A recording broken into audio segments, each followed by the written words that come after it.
Hello guys, നമ്മൾ ഇന്ന് അമ്മയുടെ വീട്ടിലുള്ള വിഷു ആഘോഷമാണ് കാണാൻ പോകുന്നത്. പൂത്തിരി കത്തിക്കാം.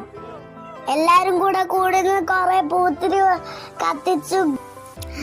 കൊറേ ചേച്ചിമാരൊക്കെ ഉണ്ടായിരുന്നു. വിഷു ആയ നല്ല രസാണ്. ഇന്ന് നമ്മുടെ വിഷുവിന് വളരെ സ്പെഷ്യലായ ഒരു 120 സ്കൈ ഷോട്ട് ഉണ്ട്. അപ്പൊ ഗായ്സ്, നമ്മള് സ്കൈ ഷോട്ട് പൊട്ടിക്കാൻ പോവാണ്. കണ്ടിട്ട് ഇഷ്ടപ്പെട്ട ലൈക്ക് ചെയ്യണേ. മറ്റൊരു വീഡിയോയും വീണ്ടും വരാം.